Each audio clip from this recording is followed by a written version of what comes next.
digital radio, on the app, on your smartphone, on X, YouTube, and Facebook. The Sportscast. Expect the unexpected. The Donut Bag presented by the Sportscast.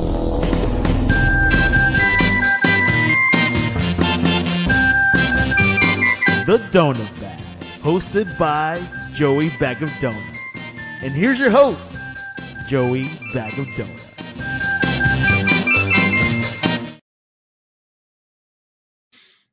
Hello. I want to start this by saying that the Steelers probably lost, and it's probably my fault. Well, the Steelers did lose, but it was probably my fault. The reason why it's my fault was because last week, for the Bengals game, I wore that ridiculous Bumblebee uniform to get them, make sure that they won, and they won. This week, I wore an away uniform. I hope Sophie comes down here. An away uniform because, hey, it's an away game. So I take responsibility for the Steelers' loss. It's my fault. Maybe the team has something to do with it, but mostly my fault. So I'll start off by saying I apologize for the loss. But I wanted to do this. Welcome to the Donut Bag Podcast, part of the Sportscast Network. If you want to join in the conversation, and please do, let's just vent. Let's just get it all out of our system. And that's why I'm doing this. I am doing this to get everything out of my system and just never speak of this game again. Maybe never speak of this team again. I don't know. But I you know what? If there was one word to describe me right now, I'm not mad. I'm not disappointed. I'm exhausted. This game was exhausting. Like in the middle of the third quarter, I was and into the fourth quarter, I was just like, just get this over with. This sucks. The Steelers are what they are. And what they are is a 50-50 team. You don't know what you're going to get. They're two-face. They're basically two-face. 1 minute they're awesome. Another minute they're horrible.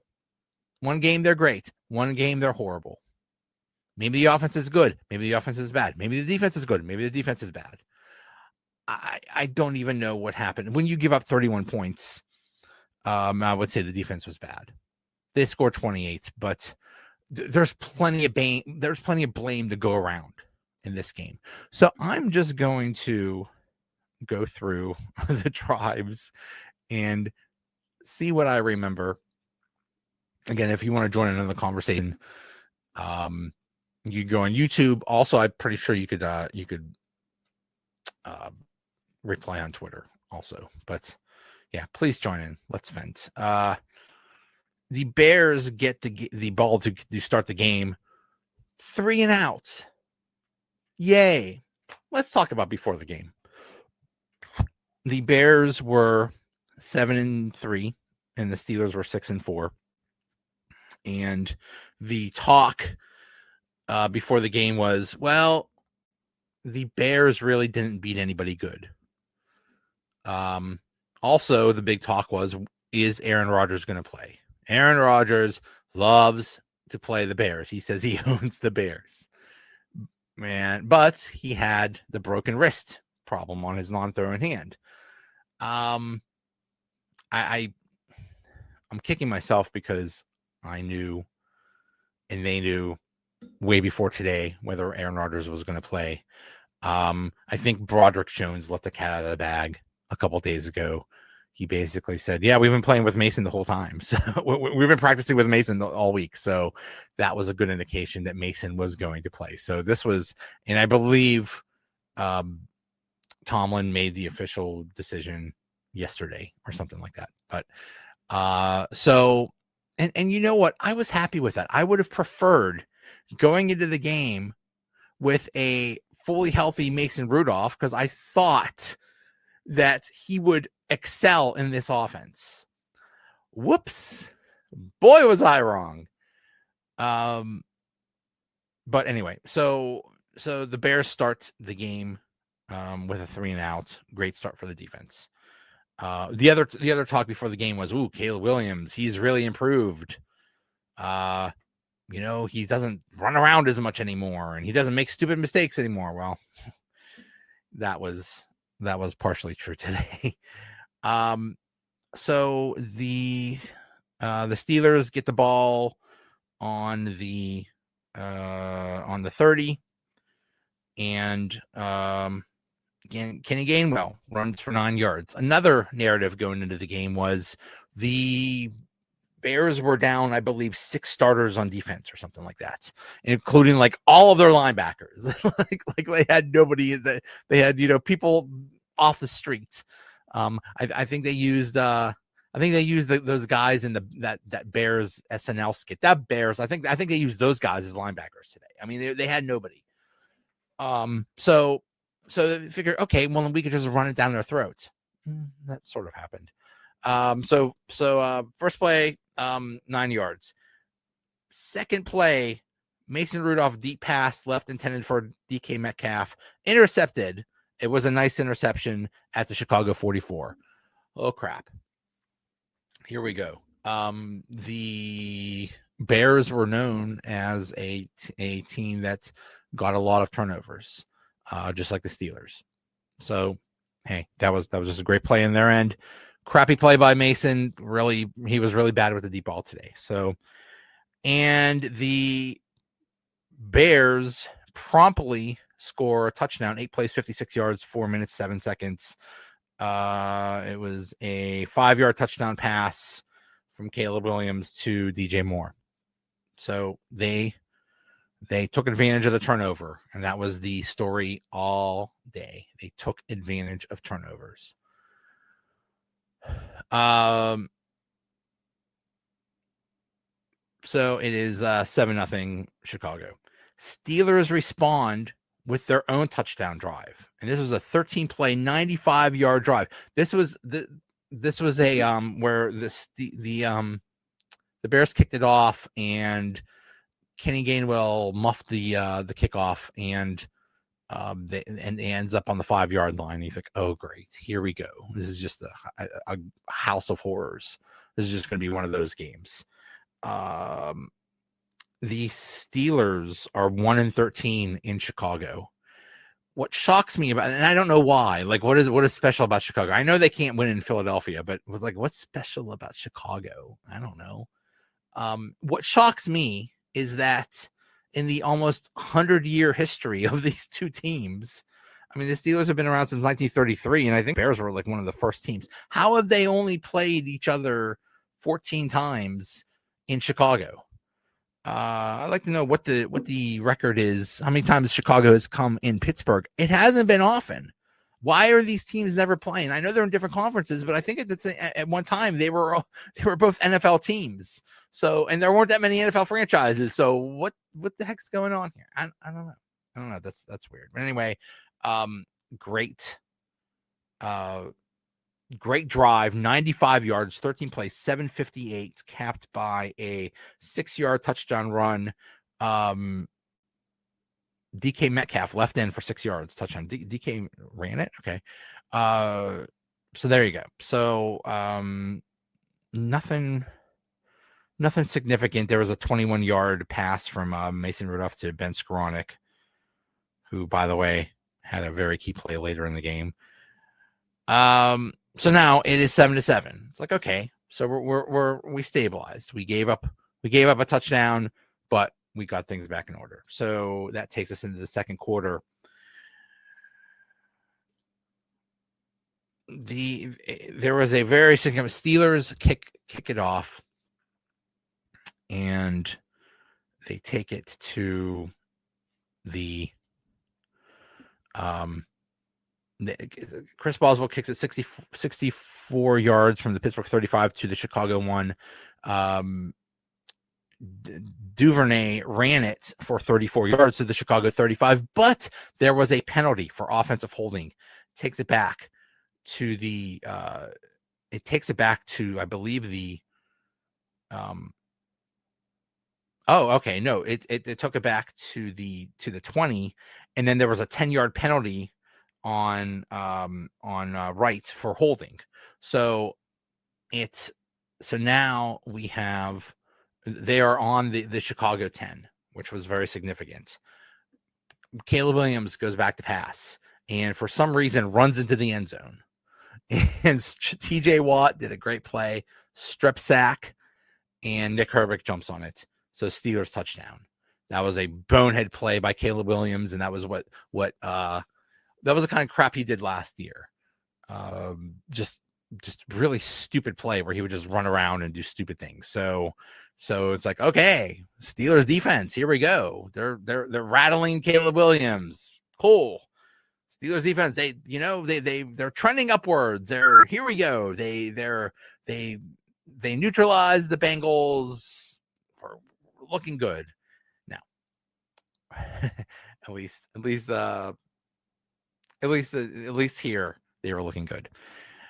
So Steelers are up 14-7. The Bears get the ball again on the kickoff, and after 5 plays, 26 yards, 257, another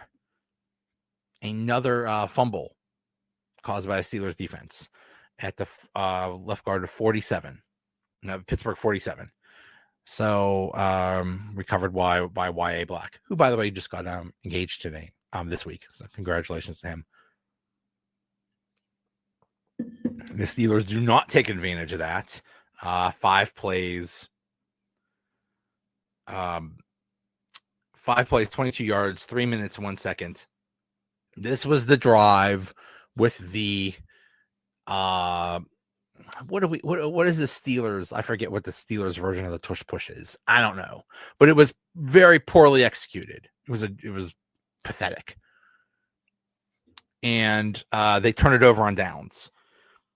This basically, it turns out, decided the game because they've stalled at the Chicago 30-yard line, and it was 4th and 1. If they kick the field goal there, they're up 17-7. They lost by 3. They just gave away 3 points. They would have at least ended the game in a tie, but nope. What do you do here? What do you do? You criticize Tomlin for being too conservative. He is by far the most conservative coach when it comes to 4th down. But he goes for it, and it doesn't work. I mean, that's on the team. It was a poorly executed tush push. So that was just sad and pathetic, and it cost them points, and it cost them the game. The Bears promptly go down. Now, people consider a turnover on downs a turnover. I get it. I mean, heck, turnover is right in the name. Bears promptly go down the field, 11 plays, 70 yards, 4 minutes, 50 seconds, and score a touchdown to tie the game.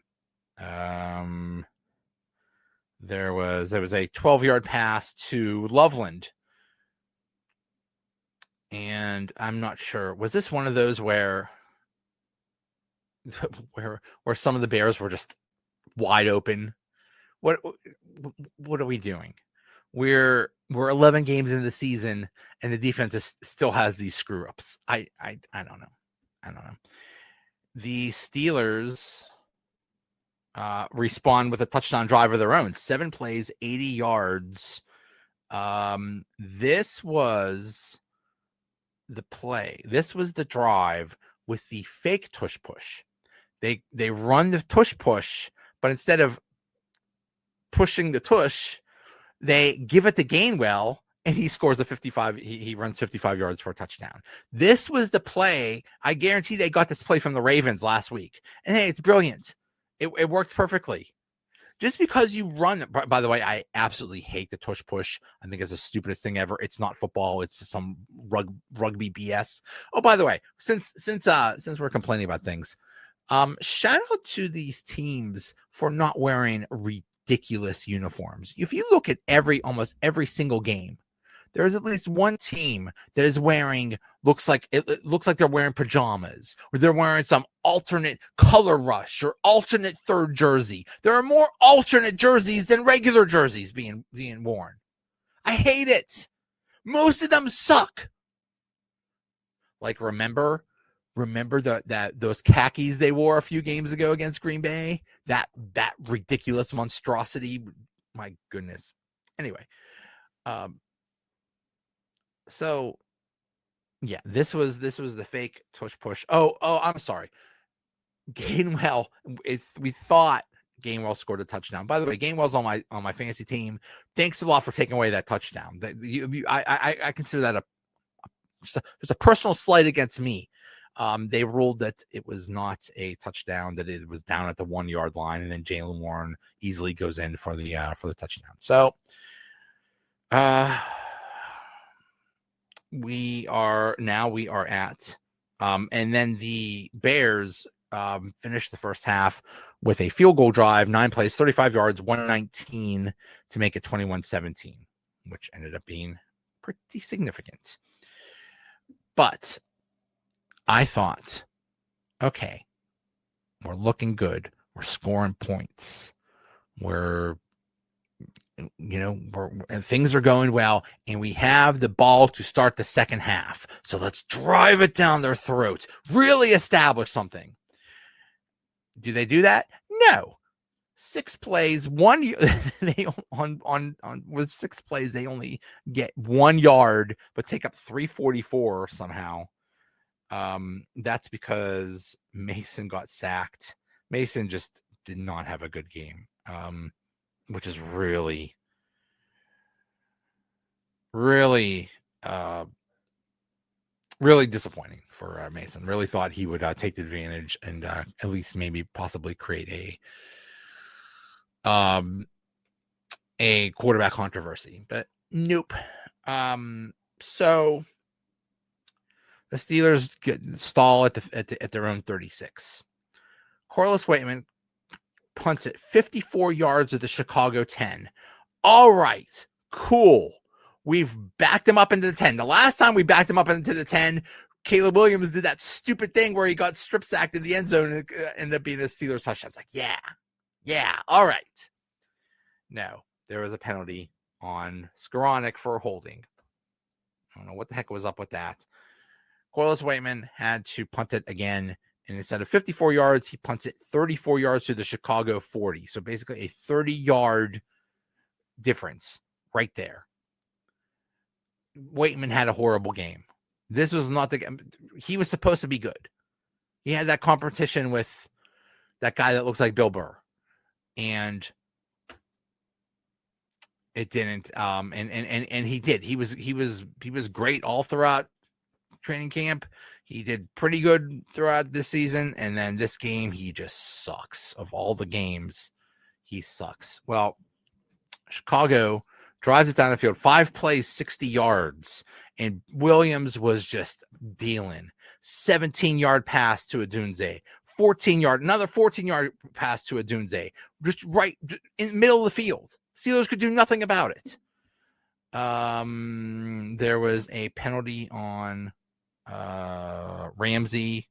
There was a 14-yard pass to Swift to the Steelers 25, and then a 25-yard pass to DJ Moore, who I believe was wide open. I have no idea how this happens.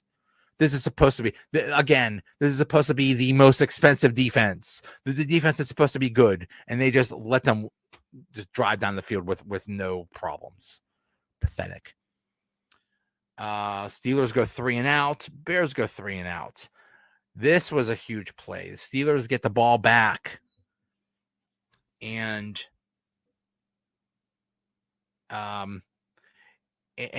during this drive, there was a 4-yard run. In this play, DK Metcalf hurt his ankle. That was huge. I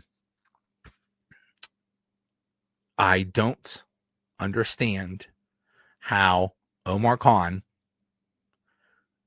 allowed the same thing to happen 2 years in a row. Last year, they had no wide receiver 2, and they only had George Pickens. And when he got hurt, the team went to hell. This year, they get DK Metcalf. They have a wide receiver 1. They had wide receiver 2 in George Pickens, and they traded him. Which everyone says he needed to go because he had the worst attitude and he's the worst. Well, look at him in Dallas. You know what? When you're that good, you put up with showing up late and all the stupid stuff he does. Imagine this team with George Pickens, with two elite wide receivers. So now DK Metcalf might be hurt. He did come back in the game, but still, if he's hurt, once again, the Steelers season is over because they don't have a wide receiver 1. Just pathetic that happened 2 years in a row. Anyway. So anyway, that ended up being a pass interference and that was a 27-yard play. So they are at the Chicago 37. They're, Warren gets stopped for -2 yards. So they're at the Chicago 35 in field goal range. Mason Rudolph is sacked at the Chicago 45 for -8 yards, gets fumbles, and it's recovered by Chicago. There you go. There's another 3 points right there. Pathetic by just really disappointing game by Mason. So it is still, so now it's 24-21 Bears. Beginning of fourth quarter, Bears score a touchdown, 9 plays, 54 yards, 438. There's a 2-yard touchdown run by Kyle Monongai. Again, he basically went in untouched. The Bears were good at running, and the Steelers apparently thought their big thing going into the season was we need to stop the run. Well, they don't. So it is now the Bears are up 31-21 with basically the beginning of the fourth quarter. Steelers take 17 plays, 73 yards, and take up 747 and score a touchdown of their own to make it 31-28. Yay. At this point, I was exhausted. At this point, I'm like, just end this damn game.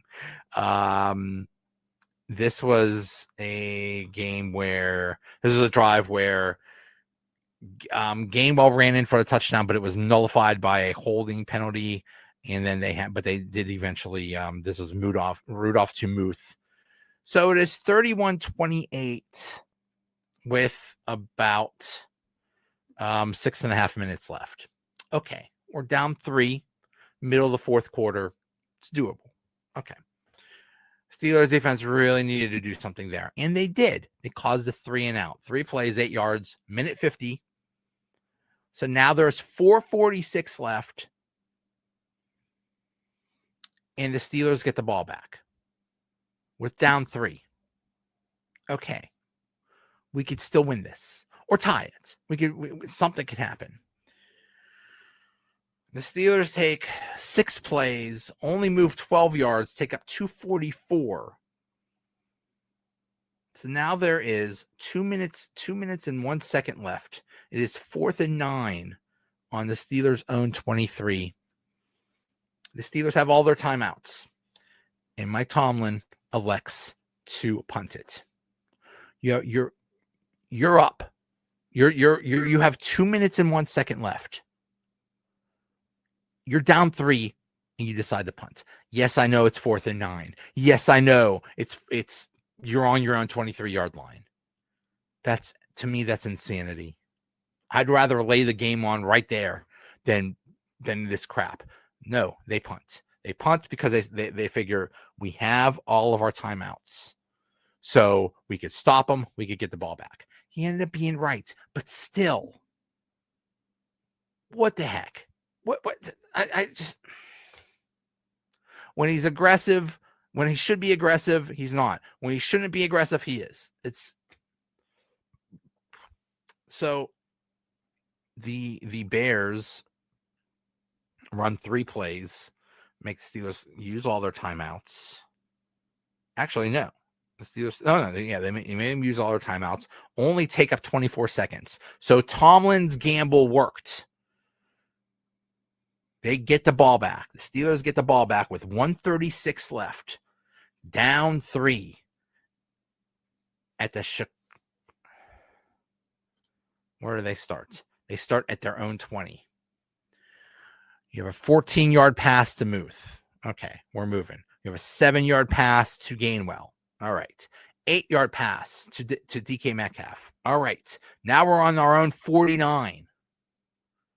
2-yard pass to Calvin Austin for the first down. It is 1st and 10 on our own 49. Incompletion to Calvin Austin. 2-yard pass to DK Metcalf to the Chicago 47 for 2 yards. Now we're at 3rd and 8. Third and 8 was the short pass to DK Metcalf. Well, now it is 4th and 6. This is the ball game right here. 4th and 6, 21 seconds to go. You're on the Chicago 47. What do? That would have been what, a 64-yard kick? Am I calculating that right? 64 yards? I believe so.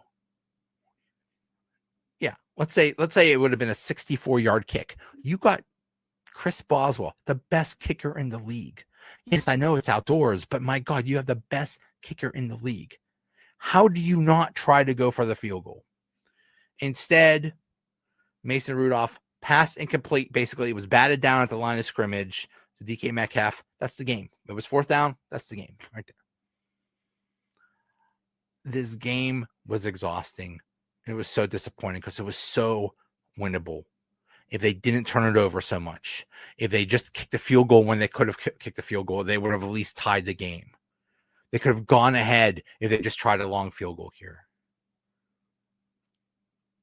It's just so frustrating. So now where are we? So what else happened in the division? Well, the Ravens beat the Jets. Of course they did. And now they're in first place.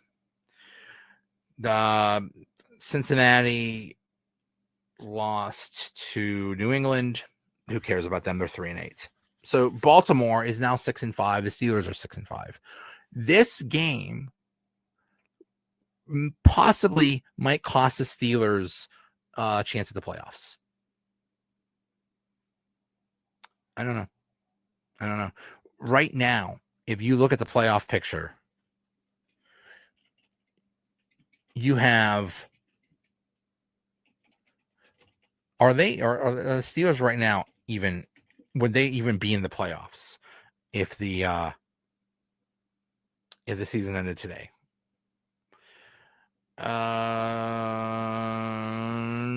No. They would be the 8th team.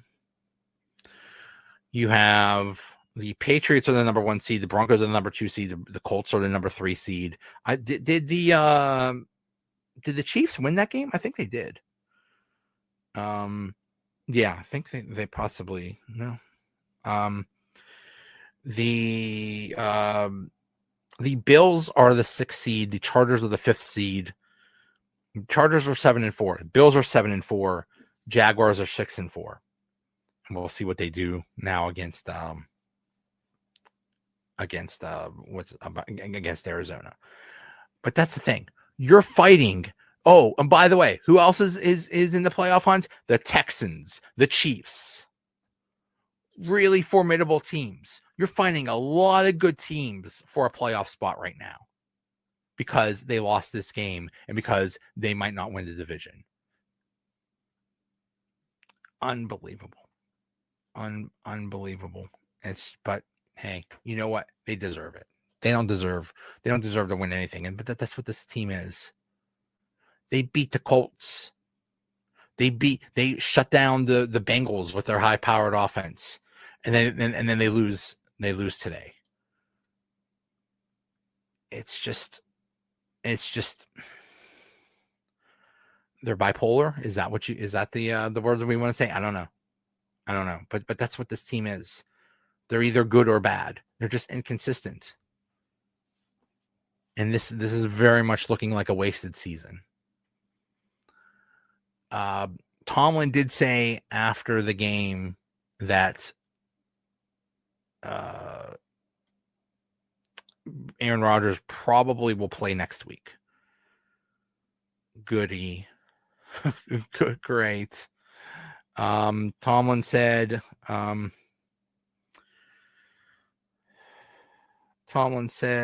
where is it? I anticipate him being ready for next week. It was a prudent decision to make. Certainly, it wasn't fluid week for him. It was a fluid week for Mason in terms of reps and so forth. I think it'll be in our rear view mirror as we move forward.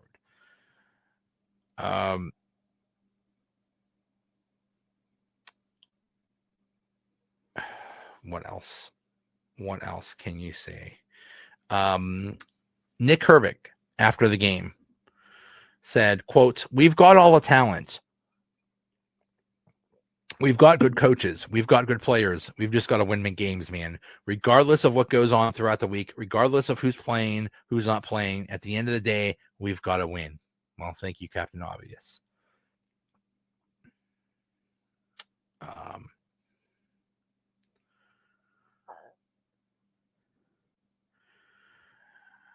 I don't know what else to say.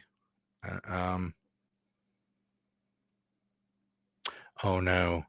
Is Shedeur Sanders doing well? Uh-oh. That would be funny.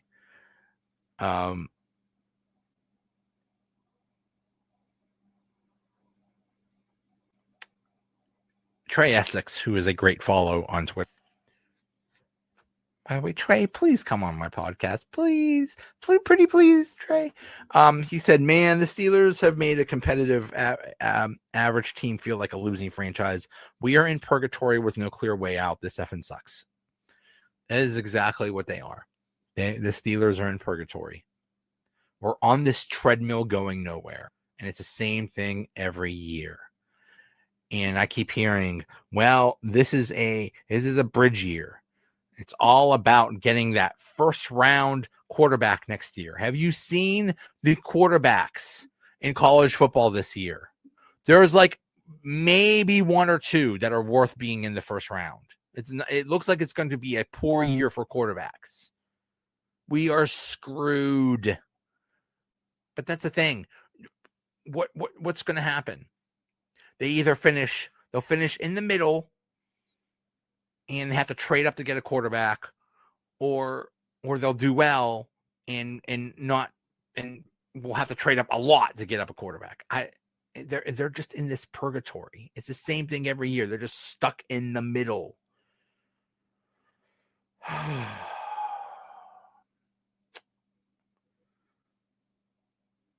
One thing about the Ravens, I'm sorry, they don't look that great. They don't. I mean, they beat the Jets and the Browns in the past couple weeks, and barely. They don't look that strong. I don't know. Maybe it's just not their year. Maybe the Steelers actually could beat them. I don't know.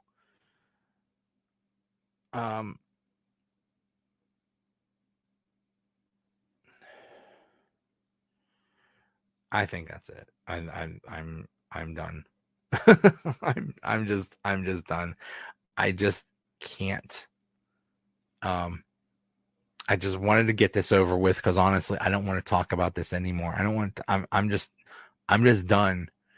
You know, we talk all week about what's going to happen in the game. And then when the game happens, you're just exhausted. And that's what I am. I'm just exhausted. So we'll see what happens throughout the week. Looks like next up is the Bills, 4:25 on next Sunday at home.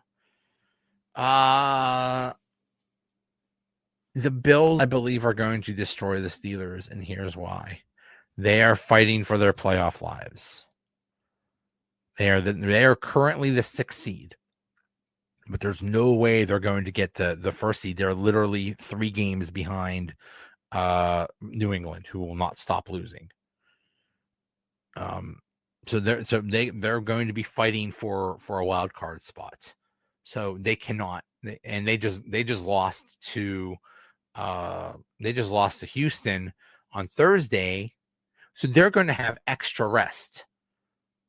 I just have a bad feeling about this.